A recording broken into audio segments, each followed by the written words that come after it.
कहानी एक ऐसे घर से जहाँ शादी का माहौल है, लेकिन टेंशन और शांति इतनी कि शादी का घर किसी जंग के मैदान जैसा दिख रहा था। अरे जैसा मर्जी डेकोरेशन कर दो, पैसों की चिंता मत करो। इतना पैसा जब लड़के वालों को दे दिया तो फूल वालों को देने में मुझे क्या दिक्कत है? अरे धीरे बोलो ना, साफ लग रहा है कि फ्रस्ट्रेटेड हो। अरे तुम तो चुप ही रहो, एक बेटी संभाल नहीं पाई। सारा दिन मैं काम पर जाता था, सोचता था घर पर बच्चों को अच्छे से संस्कार मिल रहे होंगे, लेकिन नहीं, मैडम को तो अपनी किटी और फैशन से फुर्सत मिले तब ना। माँ चुपचाप वहां से चली जाती है। समझ में नहीं आता कि आखिर शर्मा खानदान में हो क्या रहा है। कल तक चिड़िया सी फुदकने वाली शीना की शादी यूं अचानक एक मोटे काले लड़के से क्यों हो रही है? शीना कमरे में हाथ में गुड़िया लिए बोलती है, मेरे साथ जो हो रहा है ठीक हो रहा है। तुम तो सब जानती हो, साहिल मेरे लिए भगवान है। अब जब वही नहीं मिला तो फिर कोई भी हो, जिंदगी ही तो जीनी है, जी लेंगे। बाहर शीना की बुआ किसी से बात करती है। अरे मोटा नहीं, उसे तो खाते पीते घर का कहते हैं। अब ओबेरॉय का नाम भी किसी को बताने वाली बात है। उनका इकलौता लड़का तो करोड़ों की स्वामी तो है ही। अरे हमारी शीना बिटिया तो रानी बनेगी, रानी। इन सब के बीच कहीं कोने पर शीना हाथ में मेहंदी सजाए बैठी थी और आंखों में आंसू सजाए। और वो समय भी आ जाता है जब शीना मंडप के नीचे हाथ में वरमाला लिए खड़ी होती है, लेकिन तभी अफरा तफरी मच जाती है। कोई कहता है, अरे लड़के की माँ को हार्ट अटैक आ गया। अरे अच्छी खासी थी, कैसे हो गया? अरे कहते हैं ना, किसी किसी लड़की के पैर अच्छे नहीं होते, हो सकता है कि मनहूस है ये लड़की। शीना पास खड़ी सब सुन रही थी। फिर शीना अपने कमरे में आ जाती है। शादी ये कहकर नहीं होती कि लड़की मनहूस है। अब लगातार शीना के लिए लड़के देखने आते, लेकिन आस पड़ोस या किसी के कहने पर शादी हर बार टूट जाती। लेकिन एक दिन, अंकल, मैं काफी दिनों से आपसे मिलने की कोशिश कर रहा था, लेकिन हिम्मत नहीं हो पा रही थी।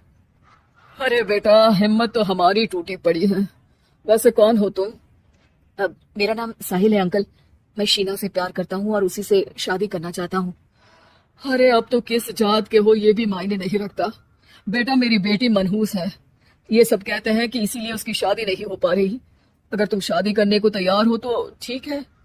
शीना की शादी साहिल से हो जाती है।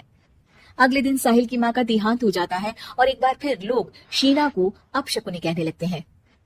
अरे खा गई दीदी को ये। अरे क्या जरूरत थी साहिल किसी मनहूस को घर लाने की? पर बुआ, माँ की तो तबीयत पिछले कई साल से खराब थी। डॉक्टर्स ने जवाब दे दिया था। क्या पता ये भी उनका सौभाग्य हो कि वो बहू का मुंह देख पाई। अरे बहू का मुंह देख पाई, या ये कह लो कि बहू का मुंह देखते ही स्वर्ग लोक सिधार गई। खैर, अबे क्या, घर तुम्हारा है, हम तो चले। अब शीना को खुद पर ही शक होने लगता है कि कहीं सच में वो अपशकुनी तो नहीं। साहिल, हम दोनों की शादी नहीं हुई होती तो अच्छा था। देखो ना, कैसे पहले मेरी शादी टूटती थी और अब तुम्हारी माँ भी। अरे ऐसा कुछ नहीं होता शीना, अपशकुनी वगैरह कुछ नहीं होता। ये सब तो ईश्वर के खेल है। वो शादी तुम्हारी इसलिए टूट गई क्योंकि तुमको मेरी पत्नी बनाना था, और माँ का जाना तो तय था। वो काफी बुजुर्ग थी, साथ ही एक ऐसी बीमारी से जूझ रही थी जिसमें डॉक्टर्स भी उन्हें नहीं बचा पाते। शीना साहिल की बात सुनकर तसल्ली कर लेती है और वहां से चली जाती है। अगले दिन, शीना, अरे ओ शीना। क्या हुआ? उफ, कहीं फिर मेरी वजह से कोई नुकसान? अरे नहीं नहीं शीना, तुम जानती हो जिस प्रॉपर्टी के केस को हम बरसों से लड़ रहे थे उस पर फैसला आ गया, वो भी हमारे हक में। अब हम करोड़पति हो गए शीना। शीना शांत रहती है। अरे क्या हुआ? करोड़ पत्नी बनकर तुमको खुशी नहीं हुई? शीना की आंखों में पानी आ जाता है।